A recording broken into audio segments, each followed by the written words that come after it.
अस्सलाम वालेकुम रहमतुल्लाह। उम्मीद है आप सब खैरियत से होंगे। आजकल नेटफ्लिक्स के ऊपर सीजन बड़ी ट्रेंडिंग के ऊपर जा रहे हैं। मुख्तलिफ किस्म की मूवीज होती हैं, ड्रामाज होते हैं, जिनको पार्ट्स के अंदर शेयर किया जाता है, लोगों को एंटरटेन किया जाता है। ऐसा ही एक सीजन पाकिस्तान के अंदर पिछले 3 सालों से हमें चलता हुआ नजर आ रहा है, जिसकी जो नशरियात हैं वो डिजिटल मीडिया प्लेटफॉर्म्स के ऊपर और सोशल मीडिया प्लेटफॉर्म्स के जरिए हम तक पहुंचता है। कुछ चेहरे उसमें से बदले होते हैं, कुछ चेहरे वही पुराने होते हैं। जब हम उनकी गुफ्तगू को सुनते हैं, हम उनके तासुरात को देखते हैं, तो हम यकीनन ये अंदाजा लगा सकते हैं कि ये आला ज़र्फ़ी की तमाम हदों को अबूर कर चुके हैं। और इसके जो पार्ट्स हैं वो मुख्तलिफ तारीखों के बाद, मुख्तलिफ महीनों के बाद हमारे सामने देखने में आते हैं। मैं बात कर रहा हूँ 26वीं आईनी तरमीम की, उस कानून को जिसको पार्लियामेंट के अंदर से मंजूर करवाया गया, और पिछले 3 सालों से ये कानून अदलिया के लिए एक वबाले जान बना हुआ है, और इंसाफ फराहम करने के जो तकाजे हैं उनको हर मुमकिन तरीके से ये मुतासर कर रहा है। 26वीं आईनी तरमीम के हवाले से कई सारी पिटीशन थी जो माजी में भी वकला की जानिब से दर्ज करवाई गई थी, और इस्तदा की गई थी कि इस कानून को काला दम करार दिया जाए। इस कानून के होते हुए जो एक इंसाफ का एक मेयार है उसको मुकम्मल नहीं किया जा सकता। आजकल सुप्रीम कोर्ट के अंदर 8 रुकनी बेंच इस 26वीं आईनी तरमीम की जो पिटीशंस थी उनके ऊपर समाअत कर रहा है। जो वकला हजरात हैं वो अपने दलाइल दे रहे हैं, और जो चीफ जस्टिस साहिबान हैं वो अपनी जो कानूनी पेचीदगी है इस सारे मामला के अंदर उसको निकालने में मसरूफ हैं। वकला का कहना है कि इसको या तो काला दम करार दें या फुल कोर्ट बेंच इसकी समाअत करे, जबकि जो चीफ जस्टिस साहिबान हैं वो इसके अंदर मुख्तलिफ जो कानूनी नुक्ते हैं उनको उजागर करते हैं, और जो काजी ईसा फायज साहब की जो बाकियात हैं उसको दोबारा जिंदा करने की कोशिश करते हैं। और इस सारे सीजन के अंदर जो इनके तासुरात हैं, जो इनके तरीकाकार हैं, इस 26वीं अमेंडमेंट को लेकर जो अदलिया का रवैया है, जो चीफ जस्टिस साहिबान का रवैया है, वो यकीनन इस पूरी कौम के लिए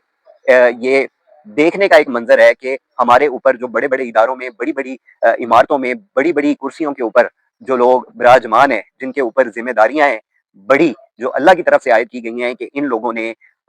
आम आवाम को डिलीवर करना है, उनको इंसाफ मुहैया करना है, जमहूरियत का जो राग अलापते हुए सुबह शाम नहीं थकते, उसके हवाले से इन्होंने सारा एक जो स्ट्रक्चर है वो लोगों के सामने लेकर आना है। लेकिन अफसोस ये है कि ये इसके जो पार्ट्स हैं वो हमारे सामने आते हैं और बगैर किसी नतीजे के ख़त्म हो जाते हैं। अब इस बार भी इस कानून के हवाले से जो एक पिटीशन हैं उनके ऊपर सुप्रीम कोर्ट के अंदर समाअत मुसलसल हो रही है। जो शेख वकास अकरम साहब हैं, शेख अकरम साहब, वो इसको परसू कर रहे हैं, सलमान अकरम राजा साहब इसको परसू कर रहे हैं। इसके अलावा और सीनियर वकला हजरात हैं, हामिद खान साहब ने इस केस के ऊपर बात की। 26वीं आईनी तरमीम के हवाले से इसकी मौजूदगी की वजह से जो नुकसानात हो रहे हैं उसके हवाले से जस्टिस साहिबान को आगाह किया। लेकिन जो रवैये होते हैं चीफ जस्टिस साहिबान के उन वकला के साथ जिन्होंने अपनी जिंदगी इस प्रोफेशन के अंदर गुजार दी हैं, तो वो यकीनन हमारे लिए और नए आने वाले लोगों के लिए तकलीफ का एक मंजर पेश करती हैं। इसके अलावा रिसेंटली पंजाब बार कौंसिल के जो इलेक्शन हैं वो हमारी नज़रों के सामने से गुजरे हैं, और उसके अंदर भी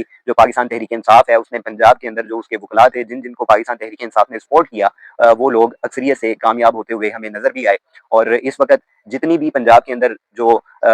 बार कौंसल्स हैं उनके अंदर जो सदूर हैं या जो कैबिनेट आप कह लें, वो ज्यादातर वो है जो पाकिस्तान तहरीक इंसाफ की हिमायत याफ्ता है और इमरान खान का वोट लेकर वो इस मकाम तक पहुंचे हैं। और अभी रिसेंटली भी जो लोग मेंबर पंजाब बार कौंसिल बने हैं जो इमरान खान के नाम का वोट मांग रहे थे, अब वो अल्लाह ने उनको कामयाब भी करवा दिया है। तो इन सब के लिए और तमाम वकला के लिए सवाल सिर्फ एक ही है कि वकला अपने जो इनकी डिग्निटी ऑफ प्रोफेशन है, जो डिग्निटी ऑफ ब्लैक कोट है, उसके हवाले से ये हमें कब मुतहर्रिक होते हुए नजर आएंगे, और मुतहर्रिक उस तरह होते हुए नजर आए जैसे इफ्तिखार चौधरी साहब के ज़माने में हमें नजर आए थे सड़कों के ऊपर जिस तरह वकला एक अपना किरदार अदा करते हैं, और जो कानून इस वक्त अदलिया को, उसके तकद्दुस को बमाल करने की कोशिश कर रहा है उसको ये किस तरह टैकल करेंगे। यकीनन जितने भी मेंबर पंजाब बार कौंसिल्स इस वक्त पाकिस्तान तहरीक इंसाफ का नाम लेकर, इमरान खान का नाम लेकर इस मकाम तक पहुंचे हैं, अब उनके ऊपर सबसे अहम जिम्मेदारी है कि वो इस 26वीं आईनी तरमीम के हवाले से अपनी तमाम तर कोशिशों को सामने लेकर आएँ। वो जिस तरह भी करें, वो एक कानूनी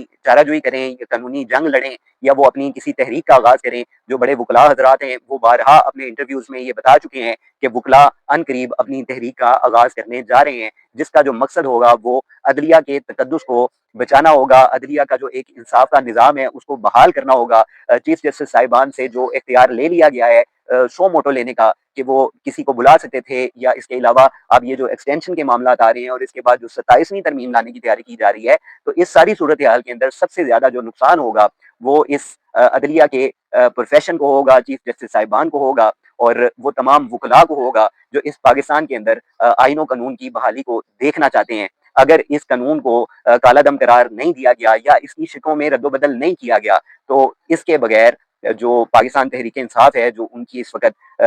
جو بھی سچویشن ہے اس پوری پارٹی کی، اور خاص طور پہ اس پارٹی کے جو چیئرمین ہیں، جو بانی ہیں عمران خان صاحب، ان کی رہائی بھی اس ترمیم کے خاتمے کے بغیر ممکن نہیں ہے۔ یہ ساری چیزیں بڑی اہمیت کی حامل ہیں، اور اس وقت تمام لوگوں کی جو نظریں ہیں وہ اس سیزن کے اوپر چاہ رہی ہیں، جو سپریم کورٹ جس کی جو نشریات ہے وہ باقاعدہ ہمارے سامنے لے کر آ رہا ہے۔ ہم دعا گو ہیں کہ اللہ اس پاکستان کے اوپر اپنا خصوصی رحم فرمائے، اور جمہوریت کا جو راگ الاپتے پھرتے ہوئے ہمیں نظر آتے ہیں ان کو